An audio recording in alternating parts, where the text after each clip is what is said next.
3,000 years before the first pyramid stone was laid at Giza, Egyptian scribes were already filing administrative records about something that fell from the sky. Not a divine descent.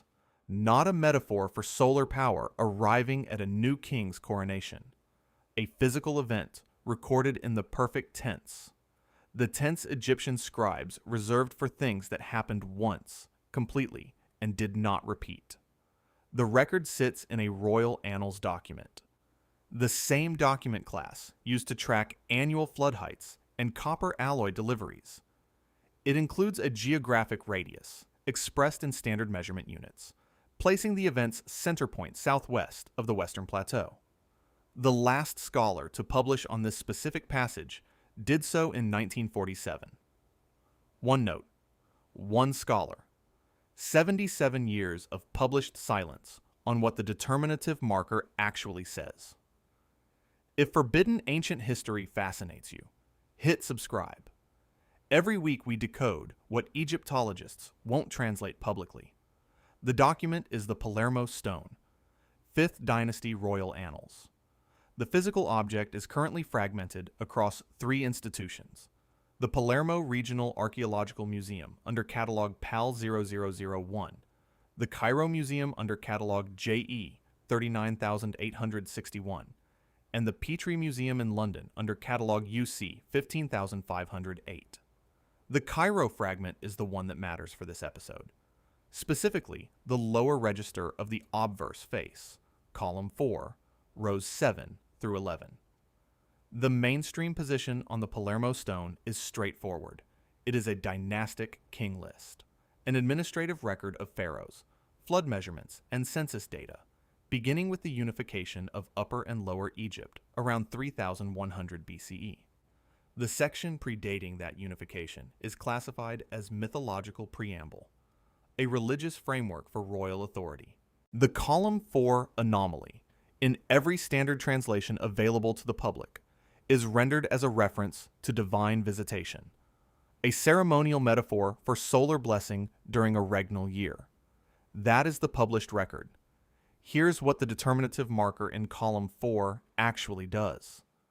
The determinative attached to the central noun in that passage is not the solar disk. It is not the falcon. It is a glyph that appears in only 4 other locations across the entire corpus of Old Kingdom inscriptions. Twice in quarry records at Aswan, describing the impact of a displaced block. Once in a delta flood survey, describing lateral ground displacement. And once in a medical text, describing blunt trauma to bone. The determinative is the sign for sudden physical force from above. Not a symbol, not a metaphor, not the standard formula for divine emanation. The scribes who carved the Palermo stone had specific glyphs for divine power descending on a king. They used them constantly. The solar disk over the falcon, the vertical rays with the life sign at the base. Those glyphs are all over dynastic art. None of them are here. What is here is the impact determinative, the one they used for rock breaking under its own weight, for floodwater pushing soil sideways, for a heavy object striking a body. The noun it modifies translates as the thing sent from the upper region. The directional modifier indicates descent along a fixed trajectory, not emanation outward in all directions, the way divine power moves in Egyptian cosmological texts. Descent inward, along a line, terminating at the ground, and the entry includes a measurement, a geographic radius given in Itaru, the standard Egyptian unit for distance along the Nile. The radius expressed corresponds to approximately 40 kilometers. Centered, using the Palermo stone's own internal geographic conventions, on a point southwest of the Western Plateau at Giza. Not the sky, the ground, measured, recorded between flood data and census figures, in the perfect tense, by the same administrative office that tracked grain and copper. The secondary source that corroborates this entry is a ritual administrative papyrus held at the Cairo Museum under catalog number CG 4750. Examined by French Egyptologist Georges Daressy in his 1903 survey of late Old Kingdom administrative papyri, Daressy flagged 3 passages as containing pre-dynastic historical material of uncertain authenticity. He did not include them in his published translation. His unpublished field notes survive at the Institut Français d'Archéologie Orientale in Cairo. The papyrus dates to the reign of Pepi II, 6th dynasty, approximately 2270 BCE. It is a temple inventory document. The administrative class used to catalog physical objects stored in sealed chambers. The 3 passages Daressy flagged appear in a section listing objects held in a restricted archive beneath the main temple precinct. The first passage describes an object using a compound designation. Read literally, using standard Old Kingdom vocabulary without editorial softening, the hieroglyphs give: the stone that was not quarried, the stone that arrived, the stone that the ground did not produce. The determinative attached to the word for stone is not the standard limestone marker. It is not the granite marker. It is the determinative used for materials sourced outside normal supply chains. The same marker appearing in trade records for imported copper and Levantine cedar. When that determinative is applied to stone, in a temple inventory document structured identically to a shipping manifest, it means one thing in literal administrative language: this stone did not come from Egypt.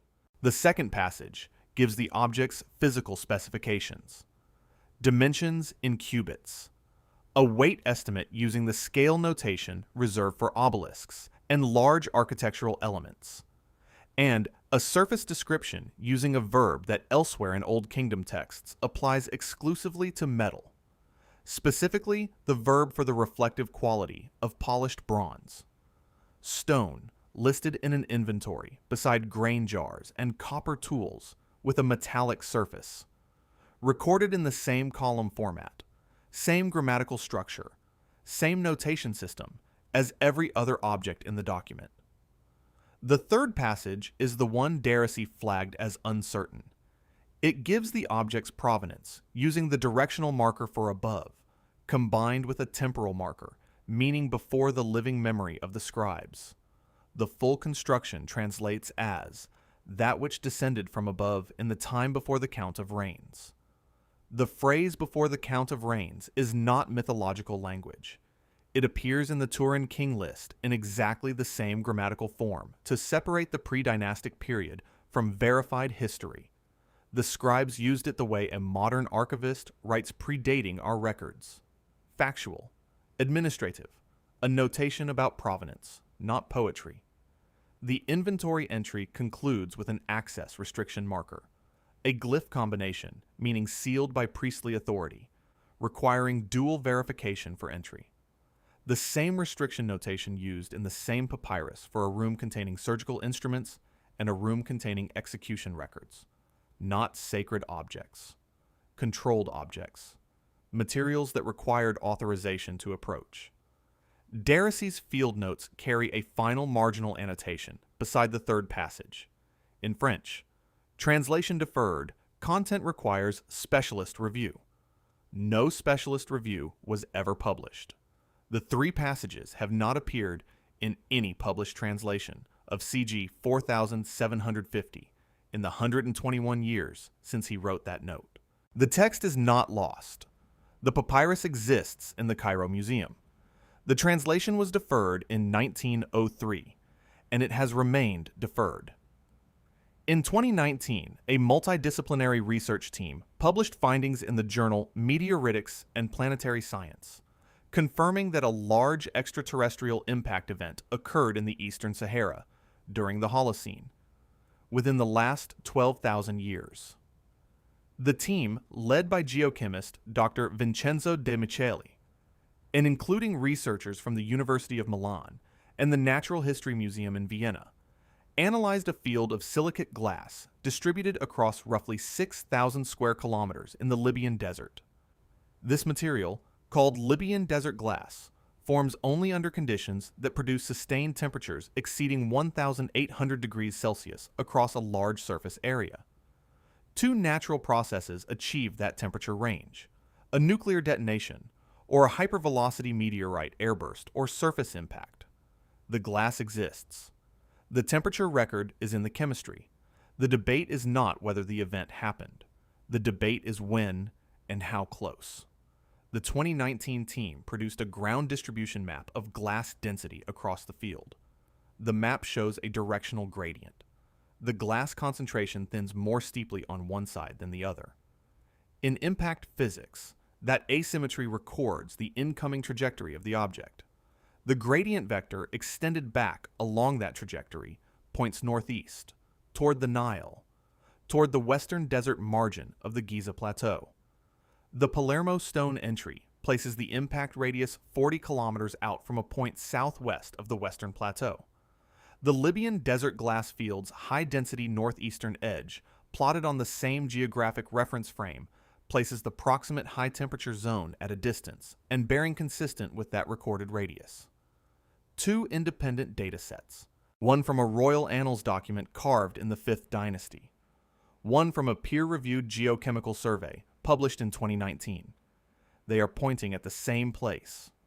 One more data point: a carved scarab at the center of a pectoral ornament retrieved from Tutankhamun's tomb, held at the Cairo Museum under catalog JE 61884, is carved from a single piece of Libyan desert glass. The object is a royal protective talisman. The Egyptians did not treat the glass as an ornamental curiosity. They placed it against a king's chest as a ward. They knew what it was. They knew where it came from. The material properties of the object they chose to carve it from record a sustained temperature event that no natural Egyptian geology produces. The pharaohs were not ignorant of what the glass represented. They were specific about it. In 2021, a joint team from Cairo University and the University of Milan filed a permit application to conduct ground-penetrating radar survey of the southwestern Giza plateau at the coordinates derived from the Palermo stone's radius marker and the 2019 glass distribution data. The application cited both sources explicitly. The Supreme Council of Antiquities acknowledged receipt. The permit was denied in 2022. The team resubmitted in 2023. As of the recording of this video, no response has been received. The coordinates are unsurveyed. The oldest layer of suppression runs through the reign of Horemheb, the general who consolidated power after the Amarna period, and spent his administration removing Akhenaten's name from every monument his masons could reach. What is documented in the archaeological record, but rarely taught, is that the erasure campaign was not limited to Akhenaten's theology. His court archives at Amarna contained administrative copies of pre-dynastic annals. Among the fragmentary Amarna correspondence, now held at the Egyptian Museum in Berlin under catalog P 13270, are references to what his court scribes called the stone of the first event. When Horemheb's priests cleared Amarna, the original annals those copies derived from were removed from temple archives. The Berlin copies survived because they were buried in a secondary administrative building, excavated in 1887, before the full suppression was applied. The originals are gone. What remains in Berlin has not been published in complete translation. The second suppression layer runs through Napoleon's Description de l'Egypte, the multi-volume expedition survey published beginning in 1809. Volume 7 of the first edition includes plates covering Palermo stone rubbings, taken from the fragment, then held in a Sicilian private collection. A subset of those plates, covering the lower register of the obverse face. The register containing column 4 appears in the first edition index by plate number. The plates themselves are absent from the majority of surviving first edition copies. The Bibliothèque Nationale de France holds one copy in which the plates are present. Access requires a formal research appointment with advance application. An independent researcher who applied in 2016 was informed that the relevant volume was undergoing conservation. As of 2024, the conservation has not concluded, and the plates have not been digitized. The third and most current layer runs through the permit structure of the Supreme Council of Antiquities. The radar application denial is not the only blocked inquiry on this subject. In 2015, a geochemist at the American University in Cairo applied for access to re-examine CG 4750, the Pepi II inventory papyrus, specifically to produce a complete translation of the 3 passages Darcy flagged in 1903. The application was approved in principle. Physical access was scheduled, then postponed pending recataloguing of adjacent holdings. In 2017, the recataloguing was listed as complete. A new appointment was requested. The response stated that CG 4750 had been reclassified as fragile and placed under restricted handling protocols. Remote photographic access, examination of existing archival photographs without physical contact with the document, was requested as an alternative. That request is listed as pending. The papyrus has not been independently examined since Darcy's fieldwork in 1903. The text was deferred in 1903. The expedition plates were removed before 1817. The original annals were destroyed before 300 BCE. The radar permit was denied in 2022. Each suppression occurs in a different century, administered by a different institution, with a different stated justification. What is consistent across all 4 is not the dynasty, not the religion, not the political structure. The subject, always the subject. The object, the thing that fell. Now let me be clear. I am not saying a meteorite impact created Egyptian civilization. I am not saying the priests had a working theory of astrophysics. I am not saying the Libyan desert glass proves anything beyond what the geochemistry already confirms on its own terms. A high-temperature, high-energy event in the Eastern Sahara during the Holocene. Origin consistent with an extraterrestrial impactor. What I am saying is this. The Palermo stone uses impact vocabulary, the perfect tense, and a measured geographic radius to record a singular pre-dynastic event in the same document class as flood surveys. The CG 4750 papyrus inventory describes a non-Egyptian stone with metallic surface characteristics, stored under dual authorization lock in a temple vault, in the same administrative language used for surgical instruments and controlled materials. The Libyan desert glass field's directional gradient places its high-temperature proximal zone in geographic alignment with the Palermo stone's recorded radius. Tutankhamun was interred with a carved piece of that glass positioned against his chest as a protective object. The radar permit for the relevant coordinates was denied in 2022 and has not been answered since. The papyrus is under restricted handling with no projected review date. The expedition plates covering the Palermo stones column 4 registers have been in conservation at a Paris library for 8 years. The Amarna copies of the pre-dynastic annals are held in Berlin under a catalog number that has produced no complete published translation in 137 years. The inventory entry for the object describes it as sealed by priestly authority, requiring dual verification for access. No research team has applied for that authorization in living memory. The seal is still in place.